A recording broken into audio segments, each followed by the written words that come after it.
hin qabu namaanis ati sabni kee kana sabni kee sana jechuun barbaadu isan natti maanatti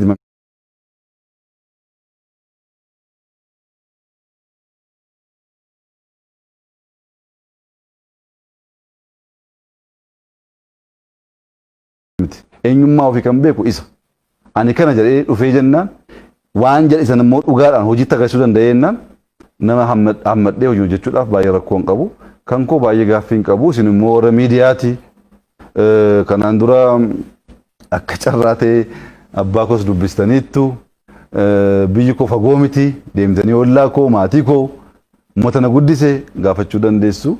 Oromummaa namni naa kennus narraa fudhachuus hin danda'u jechuun barbaada. Tole Dooktar mee sabboonummaan isiniif maali? Dubbiin kun keessattuu yeroo gabaabaa asitti haala qabsoo uummata keenyaa joonjessaa jiru balleessaa jiru keessaas hangafaati. Sabboonummaan gaafa hojiin sii kennamu dirqamni sii kennamu harka kee qulqulluu goote hattummaa tokko malee keessoo kee qulqulluu goote uummata kee falkanii guyyaa gaafa joortudha. Uummanni kun siyaasni isaa jijjiiramuu qaba. Dinagdeen isaa jijjiiramuu qaba. Haalli jireenya isaa jijjiiramuu qaba. Kana keessatti gaafa aangoo qabatte hojii qabatamaa hojjettee jiruuf jireenya uummata kee fooyyessuu keessatti wanta mul'atu tokko dubbachuu bakka hin dandeenyetti gaafa kaatu sabboonaa jettee ofii maqaa haaraa baasuun baay'ee nu fayyadu. Nu fayyadus nu barbaachisu. Sabboonummaan hojiidha.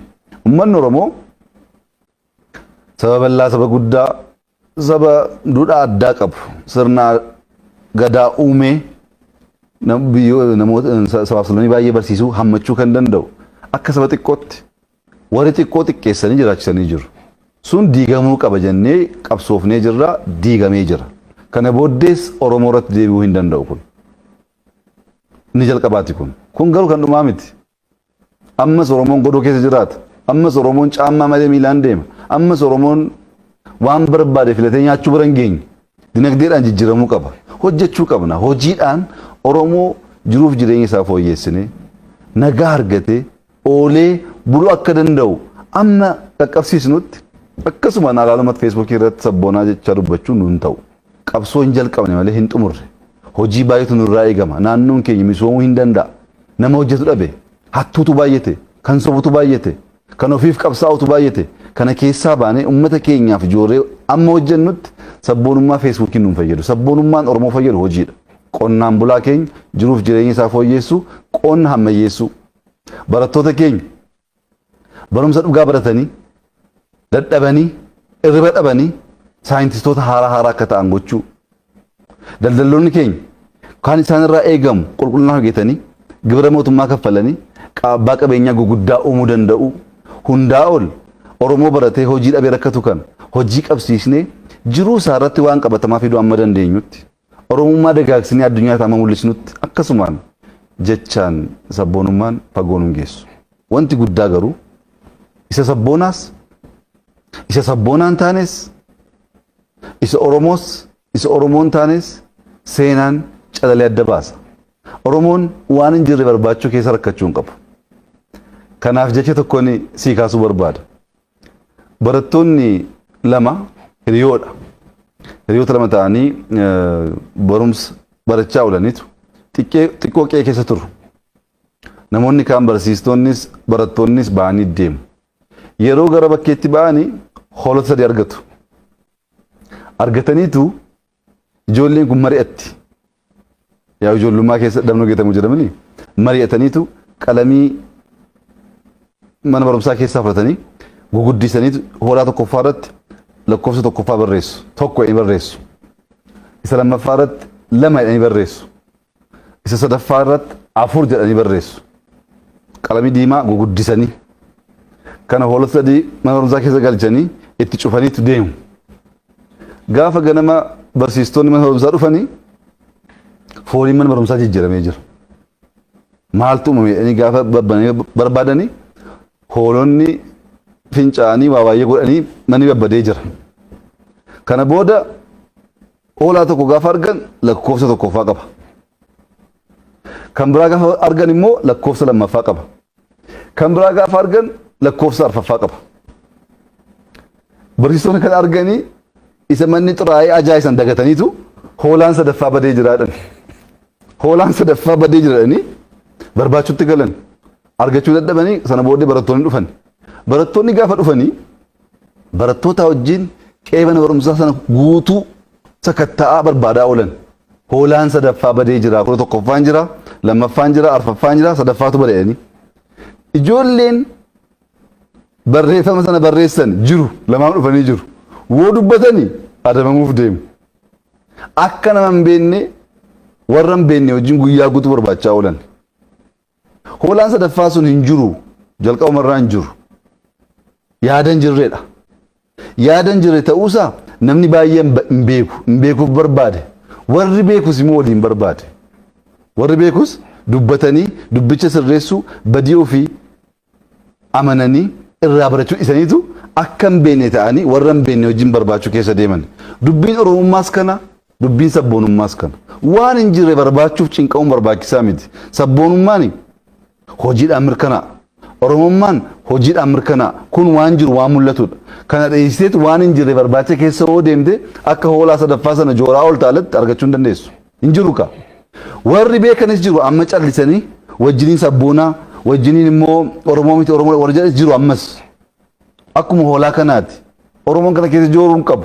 Sabboonummaa hojiidhaan, Oromummaa hojiidhaan jiruuf jireenya Oromoo jijjiiruuf Oromoo dagaagsuu keessatti mul'isuudha wanti guddaa. Isa immoo gochaa jirra. Kana immoo seenaan hin baasa kan jedhu amantaa guutuu qabna. Dooktar Abiy kan biraan wanta ka'utu jira. Dooktar Abiy Ahmed Oromoo ganee jira. Nu gate. Warra jedhantu jiru. Garee jedhantu jira. Isa kana akkamitti ilaaltan isin? Dhuguma Oromoo gantanii? Egaa gaaffichi Oromoo gante ta'uu malu. Of ganteedha kan ta'uu qabu. Namni of gane immoo biyyaafis hin ta'u, maatiifis hin ta'u. Oromoo gante osoo hin taane kan ta'uudha qabu. Of ganteettaa biyyas ganteettaadha. Kun immoo hojii hojjechaa jirtu, hataa jirta, biyya kana jijjiiraan jirtu akkaataa kanaan ibsamuu qaba. Waan qabatamaa ta'een ibsamuu qaba. Namoonni Abiy Oromoo irraanfattee dagate jedhanii kanaan dura Oromoo waan ta'aniif duwwaa biyya keessa taa'uu warra hin dandeenye biyyatti deebisee maatii isaaniitti deebisee qe'ee isaaniitti deebisee dachii isaan irra dhaabbataniitu waa'ee kana dubbachaa jiru. Anaaf kun injifannoo guddaadha. Injifannoo guddaadha. An kan hin jibbaa ture osoo Oromoon Oromummaa isaatiif Oromoo waan ta'eef biyya keessaa baqatee biyya keessa jiraachuun ulfaatee rakkanne sanatu jijjiiramuu qaba jedheen qabsaa malee eegaas deebi'ee booddee Oromoon saba bal'aa saba guddaa waan ta'eef yaanni isaa waan tokko ta'uu dhiisuu danda'a. As ga'ee dubbii akkasii gaafa kaasu an akka injifannootti ilaala. Maaliif qe'ee keenya keessa jirra wal komachuu wal hamachuu wal qeequun rakkoo hin qabu. Kan rakkoo qabu namni qe'ee ofii keessa jiraachuu gaafa dadhabudha. Isa immoo qabatamaan jijjiirree jirra jechuudha. Lammaffaa yeroo baay'ee meebiyaatis leenjii baay'ee yeroon kennu hirmaatteetta. Rakkoon inni guddaa akka Oromootti kanaan dura ture. Kanaan baay'ee leenjisaas barsiisaas ture.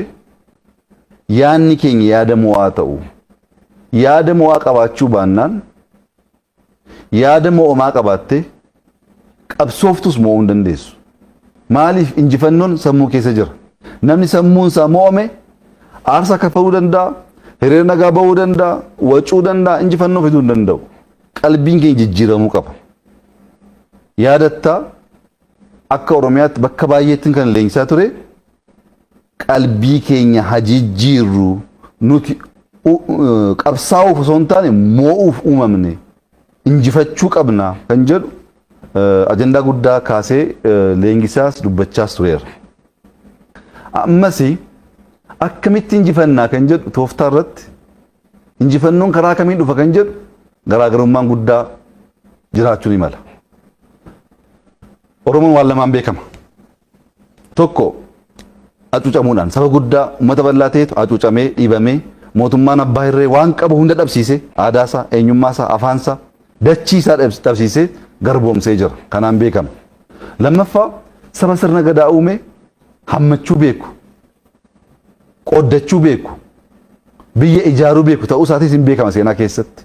Seenaa Itoophiyaa hunda qoratti Oromoon biyya ijaaruu keessatti gaheensa baay'ee olaanaadha. Ani isa itti dhiibamne, isa itti cuucamne umrii koo guutuu kennee qabsaa'ee injifadheen jira. Anaa jiruu kana booddee Oromoon na cuucamuu hin danda'u. Amma xiyyeeffannaan koo isa kaani. Oromoo isa hammataa, Oromoo isa jaallataa, Oromoo isa kan dadhabe cimsu, kan abbaa dhabe yatiima guddisu isarra hin jiraan. Oromummaa waan ta'eef, Oromummaan dhugaan hojiidhaan mul'achuu danda'u isa waan ta'eef. Kun namoonni har'a hin galleef oolee bilee akka galuuf danda'u naa gala. Sila waa'ee OBN kaasaa turre. Yeroon OBN keessatti si wajjin hojjedhu gaaffii koo maal ture? Afaan Oromoo nun ga'u, afaan Amaaraa nun ga'u, gaanfa Afrikaatti ba'uu qabna, Sumaayeetti dubbachuu qabna, Keeniyaatti dubbachuu qabna, Suudaanitti dubbachuu qabna. Sabni kun saba guddaadha, akka Afrikaatti baramuu qaba kan jedhu kan hin kaasaa ture maaliifi Ingiliz biyya xiqqaadha. Akka addunyaatti afaan ishee afaan waliigalaa kan ta'ee jiru addunyaa guutuu afaan ishee barsiifatte. Kun hanga amma Ingiliziin jirtu dadhabdeetti. Ameerikaan jira, Chaayinaan jira kan ishee irraa barateetu afaan Ingiliz afaan ofii godhatee Afrikaa keessatti biyya baay'ee addunyaatti biyya baay'ee afaan Ingiliz afaan biyyaa ta'etu hojiirra oolaa jira. Nus immoo isaan gargaaramuuf tattaafachaa jirra. Akkuma kana namni aadaa isaa eenyummaa isaa babal'isee barsiisu hin barama. Seenaa keessattis bu'uura guddaa kaa'ee waan darbuuf tooftaan amma Oromoo jedhee isa kaan hammachuu dadhabee adeemu suni Oromummaa miti. Oromoon Oromoof qabsaa'otee eenyummaa ofitti deebi'uu qaba. Eenyummaan ofii hammachuudha, jaallachuudha, qooduudha, guddisuudha. Haadholiin Oromoo harmoo ofii ho'isiisanitti ijoollee guddisu. Guddisuu duwwaa miti akka mucaa ofitti dhaalchisu Oromoon kana.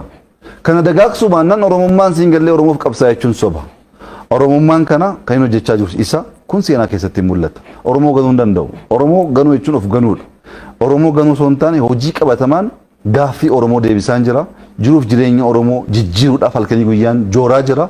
Kun immoo oolee bulee akkuma OBN kana hin mul'ata. Yeroo OBN ijaarus arraba baay'ee, qorannaa baay'ee, dhiphoota nu jedhanii turanii. OBN ijaaruun dhiphummaadha jedhamanii turre. Kun amma kan galataa ta'e hojiin kabajaa jirra. Hojiin kaanis oolee bulee firii buusaa akkaataa kanaan ka'ee nama waan dubbachuu osoo hin taane hojii qabatamaa agarsiisanii jiruuf jireenya maatii tokkoon isaa jijjiiruu dandeenyaan akkaataa sanaan Oromummaan kan dhugamuu danda'u anis kan hin gochaa jiru kana. Kun immoo dubbiinsa dubbii yerooti. Dubbii yerooti inuma mul'ata oolee bulee. Kan biraan Dooktar Abiyyi federaalizimii diigeetii sirna durii deebisuuf deemaa kan jedhu illee jira. Dooktar dhuguma biyya Itoophiyaa kana keessa federaalizimiin dhugaan tureera. Isinis dhuguma federaalizimii diigaa jirtu. Gaaffiin kunis gaaffii jalqabaa wajjin walitti hidhataadha. Jalqaba sirni federaalizimii Itoophiyaa keessa jiraannaan maaliif qabsoofne nuti? Sirni federaalizimii Itoophiyaa keessa jiraannaan maaliif OBN banuun dhibbummaa ta'e? Sirni federaalizimii Itoophiyaa keessa jiraannaan maaliif naannoon Oromiyaa galii ofii sassaabbatee misooma ofii dhugoomsuu rakkate? Sirni federaalaa jiraannaan qabsaa'uun keenya dogongoraa jechuudha.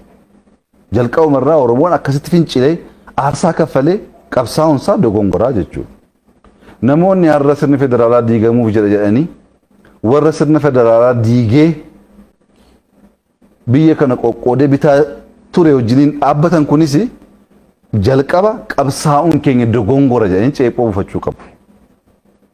Oromiyaa kan bulchaa ture eenyu? Isa fagoo dhiisii dhiyeenyuma eega jijjiirama jalqabne hoogganaa keenya filachuu hin dandeenyu filannee qoratamnee jirra. Hoogganaa naannoo Oromiyaa dhaabni keenya dhaadhiyoon filatee kana hoogganaan koo hedheetu dhiyeessuu hin dandeenyu addawaayii hin qorata. Soba sirni federaalizimii hin turre osoo jiraate qabsoon barbaachisaa hin turre. Sirni federaalizimii maqaatu ture amma isa dhugaa fidaa jirra. Fakkeenya naannoo Sidaamaa fudhannu. Naannoo Sidaamaa naannoo ta'een bula jedhee qabsaa'ee fincilee ijoollee meeqaaf meeqatu dhume. Waggaa meeqa qabsaa'anii. Sirni sun gaaffiin kun gaafa ka'u hin rukutaa, hin hidhaa, hin ajjeesaa, ukkaamsee tambisa. Har'oo Oromoon hin dhaggeeffata, carraa kennaa karaa dimokiraatawaa ta'een uummanni sun mirga ofii fedhiisa mirkaneessee jira. Federaalizimii jechuun kana. Yeroo dhufnu naannoo 9 amma naannoo 10 ta'ee jira. Ittuu cimaa jira moo diigamaa jira? Kun tokko. Lammaffaa federaalizimiin dhugoomuu kan danda'u heera mootummaa irratti. Heerri mootummaa hanqina kamiyyuu qabaatu malee heera mootummaadha. Hanqina isaa sirna isaatiin jijjiirta. Amma sirraa'utti immoo isaan gargaaramtee hojjetta. Bakka barbaaddutti heera mootummaa kaasa, bakka hin barbaannetti heera mootummaa irra darbaan ta'u. Inna sirni federaalizimii cimaa jira. OBN piroojeektii Shaggar deemee ilaaluu danda'a. Sabaaf sablammii yeroo jalqabaatiif maqaa isaanii akka badu haqamuu hin dandeenyetti keenyee buna keenya dhaabnee meeshaa garaagaraa kan aadaa keenya ibsu, nyaata keenya ibsu akka hin banne dhakaa irratti bifa addaatiin hojjechiisnee Shaggar gubbaa dhaabnee jira deemanii ilaaluudha. Amma sirni federaalizimii cimaa jira. Federaalizimii garuu olaantummaa warra abbaa hirree cimsee warra kana cuucu hin goonu. Isa dhugaa finna, isa walqixxummaa, isa dimokiraasii, isa sirni gadaa dubbatu sana finna. Isa gochaa jirra. Federaalizimii akka baduuf wanti addaa wanti goonis hin jiru. Woo akkas namoonni shakkan jiraatanis immoo dubbiinsa hamii komii ta'uu hin qabu. Maaliin ibsamaa jedhanii kaasuu qabu.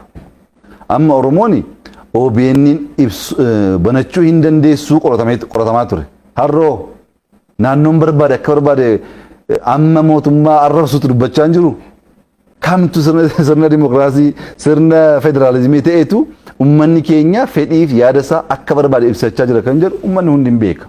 Kuni qabsoon akkasii kun injifachuu hin danda'u. Qabsoon dhugaarratti hundaa'uu dadhabe. Qabsoon dhugaarratti hundaa'ee tooftaa kaa'ee tooftaa sana dhugoomsuuf kaayyoo garaagaraa uummatee hojjechuu hin dandeenye injifachuu hin danda'u. Kanaaf kanaan duras rakkannee kan turre kaayyoo guddaa qabna akkaataa kaayyoon sun dhugoomuu danda'u immoo hin beennu. Waan barbaachisaa hin taane kaasaa baane kanaaf injifachuu dadhabne. Ammas injifachuu hin danda'amu. Injifachuuf dhugaa qabaachuu qabda. Injifachuuf lapheen kee qulqulluu ta'uu qaba. Injifachuuf rabbi si wajjin dhaabbachuu qaba. Sobuudhaan uummata gowwoomsuudhaan akkaataa kanaan adeemsa deemamu ajandaa guyyaa guyyaa oomuu danda'a malee injifannoo dhugaa fiduu hin danda'u. Kunis soba. Soba qabatamaanis immoo namni si wajjin dhaabbatee si wajjin waa'ee dubbii kana kaasee mormee si amansiisuu danda'us hin jiru soba waan ta'eef. Mee Dooktar Kabiraan afaan Oromoo bu'uura qabsoo Oromooti. Dooktar Abiy uummata Oromoo bakka bu'ee biyyaa geggeessu malee uummata Oromoo bakka bu'a. Kanaaf waa'een afaan Oromoo maalirra jira? Gama biraatiin immoo warri Oromoonis hin fayyadamne warra jedhantu jiru. Mee kan akkamittiin naa ibsitu? Egaa rakkoo Oromoo abbootiin keenya hubatanii bara baay'ee qabsaa'aa turanii jiru. Kan akka Haayilee Fiidaa Oromummaan akka dagaaguuf qubee afaan Oromoo kan barreesse kan akka Baaroo Tumsaa qabsoo uummata Oromoo dagaagsuudhaaf kan qabsaa'e aarsaa kan kaffale abbootiin guguddaa jiru. Namoonni baay'ee amma haaraa makachaa jiran kun hojii godhatanii qabsoo uummata Oromoo sirnaan hubatanii sun taane hojii godhatanii. Fakkeenyaaf afaan Oromoo afaan federaalaa ta'uu qaba kan jedhu barreeffamaan yaada waltajjii irratti dhiyaatuun adda duree ta'ee kan dhiyeessaa ture ana. Biyya alaa taa'ee miti. Maqaa koo jijjiiree maqaa namoota biraatiin barreessee miti. Isaan fuuldura dhaabbadheen qabsaa'aa ture. Afaan kun afaan federaalaa haa ta'uu gaafa jennu Oromoo saba kaan caala hunda caala jechuuf miti. Isa miti yaadni keenya. Jibuutiin afaan lama fayyadama. Eertiraan afaan lama fayyadama. Suudaan akkas fayyadama. Inni keenya akkas fayyadame rakkoon samaa innidha. Oromeef naannoo sincaa biyya sincaa. Oromeef Keeniyaa keessatti dubbatama. Oromeef amma ta'e Sidaamaa Hadiyyaa keessatti dubbatama. Beenishaangul keessatti dubbatama. Gaambeela keessatti dubbatama. Tigraay keessatti raayyeetti dubbatama. Amaara keessatti dubbatama. Bakka deemteetti bakka Oromeef hin dubbatamin hin jiru. Kanaaf Oromoon waan addaa waan ta'eef osoo hin taane uummata bal'aa waan ta'eef isaaf mala afaan kun osoo babal'atee biyya kana dhaabuu ijaaruufis gatii qaba kan jedhu amantaa guutuu qabna. Heera mootummaa irratti kan taa'ee jira. Kana poolisiidhaan mootummaan federaalaa poolisii baasee jira. Afaan Oromoo afaan federaalaa ta'uusaa poolisii baasnee jira. Poolisii baasuu namoonni akka injifannoo xiqqaatti ilaalanii hojiin yoom jalqabame akkaataa kamiin akka dhumu warra hin beeknedha. Poolisii baasuu duwwaa miti kaabineen sagalee guutuudhaan murteessee mirkaneessee sagalee guutuu mirkaneessuu dhiisitii gaaffiin kun gaafa ga'u uleen nurratti bu'aa ture kanaan dura warra hin beeknetu waa'ee seenaa kana kaasa. Ani maalan beekaa hojii koo hunda keessatti waan guguddaa yaada xiqqaarraan jalqabaa suuta isa guddaa mirkaneessuudhaaf adeema. OBN akkasitti uumame. Gaafa OBN uumamu kaameraan qabnu, anteenaan qabnu. Akka xiqqootti daqiiqaa 30 sa'a tokko jenna jalqabne amma kunoo ofirraa dabarree warra kaan hammannee kan warra kaanis dabarsutti gallee jirra. Afaan Oromoo poolisiidhaan mirkanaa'u isa duwwaa garuu miti. Isa duwwaa miti. Maalaan guyyaa guyyaadhaan hojiin hojjedhu Amaariffaa fi Oromeeffaan dabarsaan jiru. Muummichi ministeeraa Oromeeffaa fi Amaariffaan barsiisuun aadaa haaraa barsiisuu miti. Wanta akkasii baramee jira Itoophiyaa keessatti. Aadaa barsiisaa jirra. Afaan kana lamaaniin ergaa dabarfachuun namni kaan Oromeeffaan ergaan darbuu akka qabus akka danda'amus akka amanu gochaa jirra. Isa duwwaa miti. Sagantaa kee har'aa irratti suma har'aa irratti namoonni naannoo garaagaraa dhufan hooggantoonni kabajamoo obbo galatoomaan jenne afaan Oromoo dagaagaan jiru kun ta'ee beeka dhageenyee beennaa kan dhageenyeen beennu kanaan dura kan ture keessummaa waamneetu naannoo biraarraa keessummaa jecha afaan keenya dhiisnee afaan jaraan dubbanna amma keessummaa waamnee afaan keenyaan dubbanna afaan jaraatiinis dubbanna jarris afaan keenya shaakalu kanatti ta'aa jira. Gaaffii kana waggaa 10 booddee na gaafadhu. Gaaffii kana waggaa 20 booddee na gaafadhu. Yeroo OBN'n uumamu namoonni baay'ee hin cabaa eessayyuu hin ga'u dhaabaa dhibboon jedhanii jiru. Har'a garuu nu gargaaraa jechaa jiru. Kan poolisii kanas akkasuma. Wanta akkasii kuni abjuu duwwaadhaan miti hojii barbaada. Hojii guyyaa guyyaa barbaada. Aadaa jijjiiruu barbaada. Sirna jijjiiruu barbaada. Kana keessatti kan dhugoomuu danda'u. Kanaaf sirna barumsaa keessatti hojii guddaa hojjechaa jirra. Hojii guyyaa guyyaa keessatti odeeffannoon afaan kanaan akka darbu gochaa jirra. Namoonni kan afaan kanaan gargaaramuun seenaa uummata Oromoo baruun kabaja ta'uusaa akka baran gochaa jirra. Kun oolee bulee bu'aa akkamii fida kan jedhu walumaan laalla. Injiraanna waan ta'eef rakkoo hin qabu. Gaaffii afaan Oromoo kaasneerra seeraanis deebisaa jirra. Hojii guyyaa guyyaatiinis mul'isaa jirra. Oolee bulee hin mul'ata naannoleen baay'ee afaan Oromootiin barsiisuuf qophaa'aa jiru. Ajajnee miti. Dhiibbaatti qaqqabsiisnee miti. Oromoo wajjin waliin jiraachuuf aadaa isaa eenyummaa isaa baruun barbaachisaa waan ta'eef.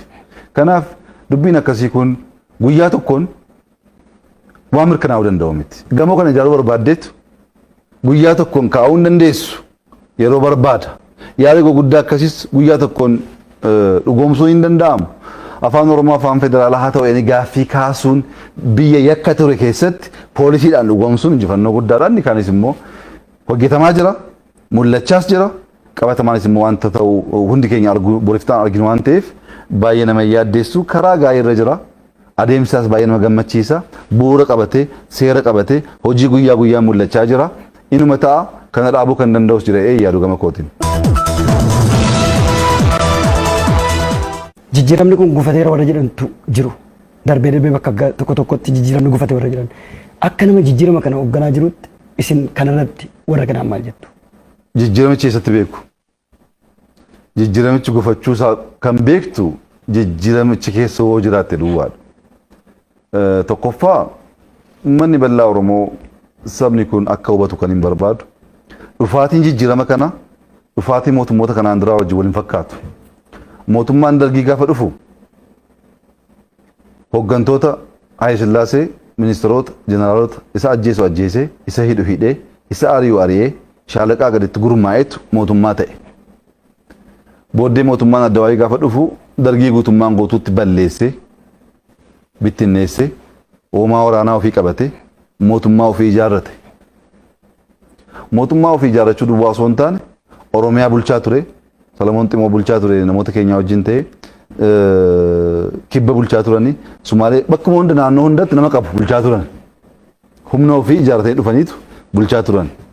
Nuti yaada qabanne iskibirtoo qabanneetu moone. Gaafa gallu sirna jiru jijjiiruu dhiisiitii eegumsa keenya eegumsa nu eegu jijjiiruun fala ture. Eegumsa ana eegu Oromoon tokko keessa waan hin turreef, Amaari tokko keessa waan hin turreef, isuma jijjiiruun fala guddaa ture biyya jijjiiruu dhiisiiti. Ani hunda diigee miti kan ijaaraa jiru. Isa jiru qalbii jijjiiree, isa jiru barsiiseen sirna uumaa jira. Sirna amma jijjiiramni kun itti deemaa jiru kana. Malee uumaa waraanaa kan ofii keenya ijaarranne, caasaa ofii keenya ijaarranne, naannoo hundarratti nama keenya keenye, waraana keenya keenye kan hojjechaa jirru. Kun garaagara waan ta'eef adeemsaas garaagara. Inni keenyaa kun dadhabuu barbaada, yaaduu barbaada, tasgabbii guddaa barbaada, yeroo fudhachuu barbaada. Akkaataa kanaan adeemsi adeemaa jiru jijjiirama kana jalqabnee qabsootti gaafa gallu caalaa dhibbeentaa baay'eetiin caalaa jijjiirama guddaa fideetu bu'uura guddaa ta'aa jira. Yeroo jalqabnu kaayyoon keenya kan ture inni jalqabaa warra abbaa hirree warra uummata keenya hacuucaa jiran kana diiguudha. Hin diigna jala diignee aarsaa kaffallaadha. Harra hidhamtu, boo'ee hidhamtu jedhanii sunu sodaachisan, sunu hordofan, hin duunaa hin dhiisnu jennetti fufne miti. Kaayyoon keenya jala kana aangoorraa kaasuu malee mootummaa biraa uumuu amma jedhutti kan deemus hin turre. Warra Oromoo hacuucaa turan, warra sabaaf sablammii Itoophiyaa hacuucaa turan kaasnee jirra injifannoo guddaadha kun. Kana gochuu miti yaaduun yakka ture. Anaan qorachaa turanii muummicha ministeeraa ta'uu barbaadda jedhamee qorannaan taa'amee qoratamaan ture. Yaaduun hin danda'amu ture kaleessa. Muummicha ministeeraa ta'uu yaaduun yakka jedhamee qoratamaan ture. Sun jijjiiramee jira. Isaa oloo sirna jijjiiruun instituushinaaliidha. Jalqaba yaada barbaada. Yaada haaraa.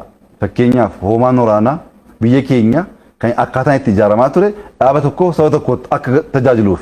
Kun jijjiiramee biyya guutuu akka tajaajiluuf jalqaba isa jiru qorachuu qabda. Baruu qabda. Booddee isa haaraa barreessuu qabda. Leenjisuu qabda. Adeemsa akkasii barbaada. Dippiloomaasii irratti adeemsa keenya jijjiirree jirra. Hoomaa waraanaa irratti jijjiirree jirra. Ikoonomii irratti jijjiirree jirra. Gama hundaan haala ture rakkoo ture qorannee adda baafannee isa sirnaan jijjiirama uumuu danda'u bu'uureffachuu danda'u moo hojjechaa jirra. Ammoo namoonni baay'ee alaalatti aangoo hawwu. Alaalatti fedhii isaanii mirkaneessuuf humna qaban hunda fayyadamanii hojjetu. Garuu dhaamsi koo qophaa'uu barbaada. Qophii malee wanti dhufe hundi rakkoo qaba. Waa hunda qophooftee yaaddee ittiin adeemtu taanaan gaafa dhufee sirka kufu garatti deemtu wallaalta. Namoonni hawwii qaban hawwiin kun akka cabu hin barbaadu, akka badu hin barbaadu. Hawwiin kun garuu qophiidhaan hojii guyyaa guyyaadhaan bu'uura guddaa godhachaa dhufuudha baannaan hawwiin sun gaafa dhugoomu namichi kan duwwaa osoo hin taane saba isaas dhaaba isaas kan qaanessu ta'uu danda'a. Amma namoonni bakkee ta'anii akkaataa kanaan qeeqan boriftaan carraa argatanii gaafa dhufan hin laalla. Gama keenyaan kan yaadne caalaa fakkeenya baay'ee kaasuu hin danda'a. Gaafa masaraa mootummaa galu miindaa kaffaluu hin danda'u. Gaafa masaraa mootummaa galu qabeenyi biyya kanaa akka waliigalaa biliyoona doolaariitiin 87 ture.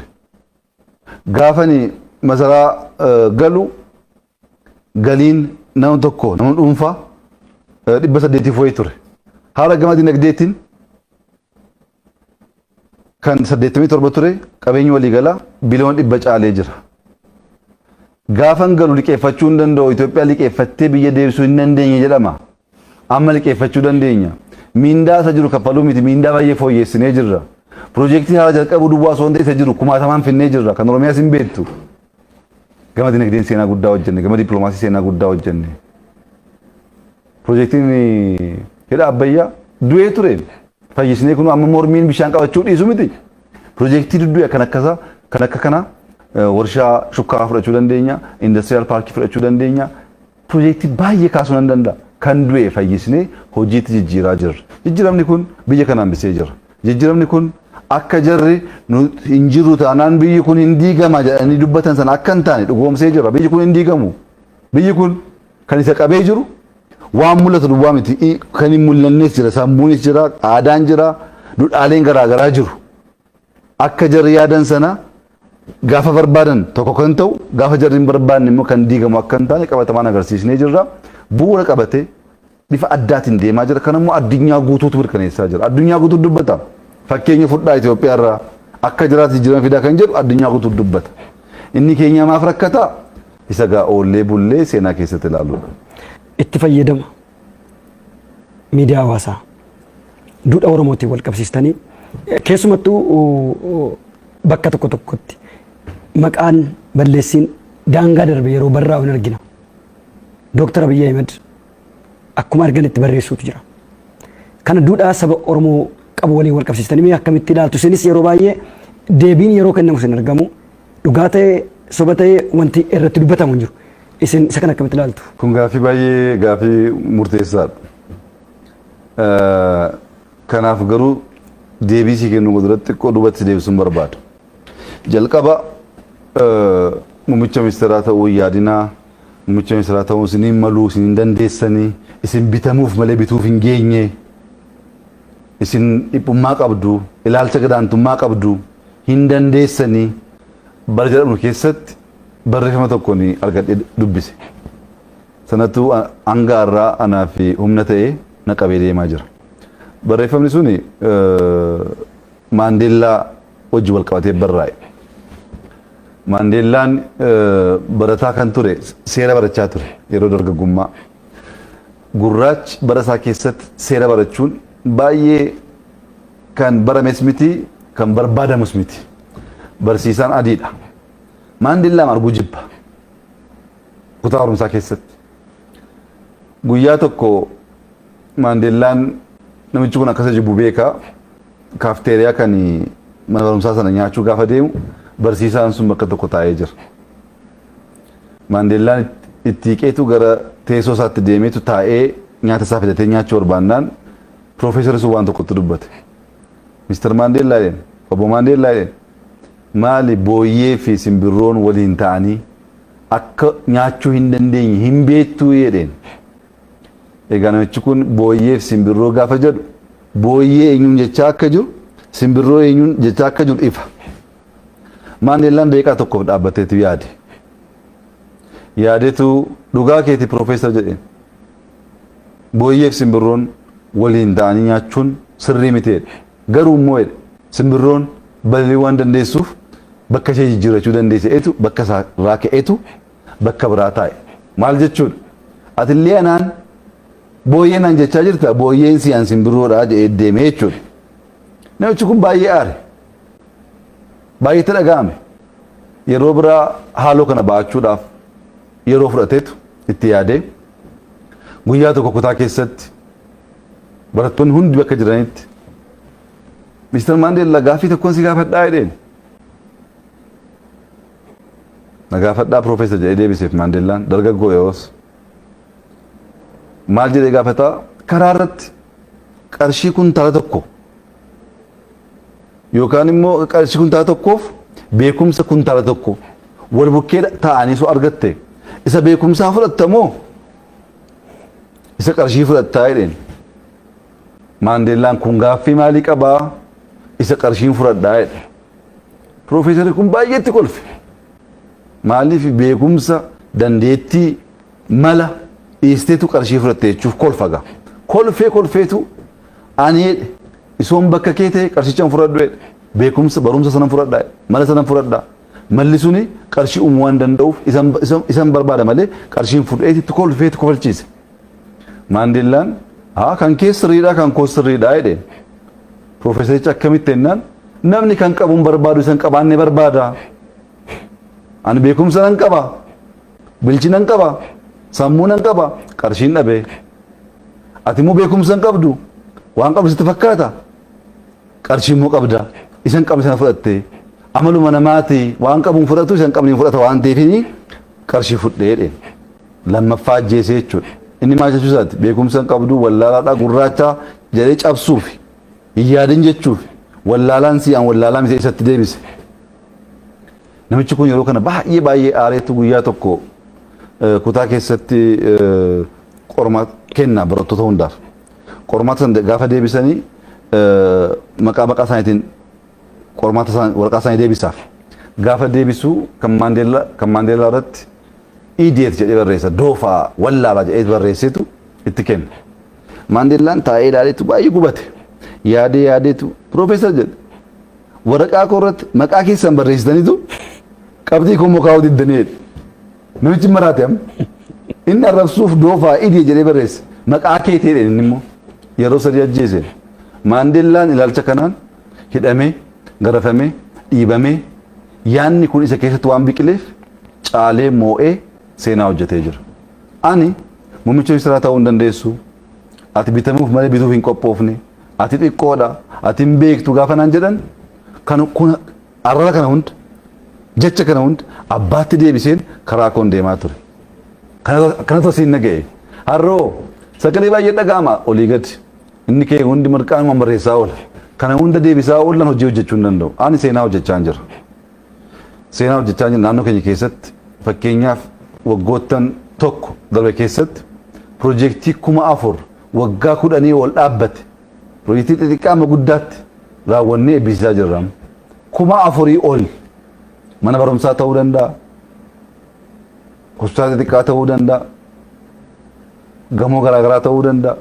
Hojii baay'ee jalqabamee dhaabbate finneetu eebbisaa jirra. Deemaatti ilaalaa sinis seenaa guddaadha kun. Jalqabuu osoo hin taane fixuu akka dandeenyu agarsiisaa jirra. Finfinneetti wanti hojjechaa jirru abbaan barbaade dhufee kan buqqisuu danda'u miti. Seenaa hojjechaa jirra. Seenaan kun bu'uura kan taa'udha kan mul'atudha. Abbaan barbaade boo dhufe xureessuudhaa tattaafachuu danda'a balleessuu hin danda'u. Kanaaf hojii koorratti mul'ata koorratti yaada koorratti xiyyeeffadhee hojjechaa jira. Maaliif ani umurii koo guutuu as taa'uun barbaadu. Takkatu hojjedhee bu'uura kaa'een deemuu barbaada. Amma sanatti immoo warra odeessu wajjiniin gabaa isaanii oolee yaada isaanii dhaggeeffachaa isaaniif deebii kennuu keessa oon oole hojiin kun abbaa dhaba. Kun uummata Oromoo hundaaf barumsa guddaa ta'uu danda'a. Kan nu arrabsuu barbaadu, kan nu cabsuu barbaadu, kan nu dhiibuu barbaadu akka Oromoottis haa ta'u akka biyyaatti. Itoophiyaan piroojeektii laga hidha Abbayyaa yaaduun dandeessu hin qabdu jedhanii kan dubbatan jiru. Amma sammaa kana Misir piroojeektii dachaa 5 fedhii ishee ol kan ta'e hojjette Itoophiyaan jetti. Fedhii keenya akka nama murteessu arraboota akkasiif deebii kennuuf yeroo balleessuun barbaachisaa miti. Mul'ata kee yaada kee qabatteetu xiyyeeffattee deemtee sana galmaan ga'uu dandeessee jennaan oolee bulee inni si arrabsees inni si komatees inni si jibbees harka kenna. Inni hafuun immoo moonee harka kennisiisnee jirra. Ammas immoo waan bu'uuraa hojjennee harka kennisiisna kun shakkii hin qabu. Akka moonu beenna mul'ata keenya beenna akkaataa hojjechaa jirus beenna. Kana hojjechuu dadhabdeetu maqaa baasaa yoo oolte maqaa kee hammattee teessaa maqaa kee wajjin dhimma hin qabu dubbii kee wajjin dhimma hin qabu warra na arrabsuu fedhii hin qabu. Akkasitti miti kan hin guddadhe an hojii hojjedhee waan seenaa keessatti midaalamee dhaloonni hojii jechuun kana jechuu danda'u hojjechaa jira. Yaadaanis dhaabbileedhaanis waan mul'atuunis OBN deemee ilaalu Inxooxxoo waan fakkaatu. Inxooxxoo hojiin hojjenne suni dhugaa dubbachuuf Washington DC London deemtee argachuu hin dandeessu. Deemaa ilaalaa hojii addaa hojjenne biyyi kun akka danda'u hojjechuu akka dandeenyu jijjiiruu akka dandeenyu mul'isaa jirra. Kun akka biyyaatti bal'achuu qaba. Badhaadhinni sadarkaa biyyaatti dhugoomuu qaba. Kana gochuuf bakka tokkotti shaakaltee hojjettee xiqqoora jalqabdee bal'isaa deemta. Al tokkoon biyya guutuu jijjiiruu hin danda'amu biyyi jijjiires hin jiru. Akkaataa kanaan deemaa jirra. Injifannoo guddaa kan saba keenya boonsu biyya keenya boonsu hojjechaa jirra. Nus immoo gammachuu guddaa hojjechaa jirra. Bakka arrabaan jiru bakka hojii waan jirruuf bakka waan guyyaa mul'atu guddatu keessa waan jirruuf gama dinagdee waan goone beenna. Gama hoomaa waraanaatiin waan goone beenna. Gama siyaasaatiin waan goone beenna. Baay'ee gammanna. Injifannoon kunis immoo oolee bulee hunduu kan itti gammadu akka ta'u abdii guddaa qabna. Kallattiin qabsoo Oromoo kanaan booda maal ta'uu qaba? Wanni uummata Oromootiif dhaamtan maaltu jira? Uummanni keenya duudhaa addaa, seenaa addaa, beekumsa addaa, jabina addaa qaba. Namni jijjiirama fidee eenyummaa ofii ijaaruu barbaadu jalqaba eenyummaa ofii sirnaan baruudha. An bashaashaallaa dhalachuu koo dagannaan, abbaa fixaarraa dhalachuu koo dagannaan, guddisa koo dagannaan, of dagannaan Oromoofis hin ta'u biyyaafis hin ta'u. Waa'ee kee hunda beekta jechuu miti. Waa'ee kee qorattaa, hin gaafattaa, hin dhaggeeffattaa. Oromummaa keessatti waan guguddaa baay'eetu jira. Oromoon saba injifatee fagoo deemuu danda'udha. Kana gochuuf tokkoffaa tokkummaa isaa eeguu. diinaa wajjin dhaabbachuu osoo hin taane tokkummaa isaa eegu. Lammaffaa duudhaalee Oromoo qabachuu, hammachuu, jaallachuu, nyaachisuu, gaarummaan badii hin qabu. Waan gaarii hojjettee hin dhabdu soba kun. Dhiyeenya tokko waan tokko dubbisee hin jira mootiin tokko biyya bahaa keessatti ijoolleen qabu. Waraqata tokko irratti dubbise dulloometu aangoo isaa dabarsee kennuu barbaada. Ijoollee dhaaltu waan hin qabaanneef uummata hundaaf umriin keessan asii hanga kanaa kan ta'e beekumsi keessan muuxannoon keessan akkas kan ta'e kottaati dorgoma gaafiif deebii qabna nama sirnaan gaafiif deebii sana darbe aangoo koo fudhataa ees beeksisa baasa. Gaafa beeksisa baasu namoota baay'eetu yaala garuu kan mucaa tokko sitti hima. Mucaan tokko jireenyi isaa magaala guddattii biyya sanarraa fagoodha.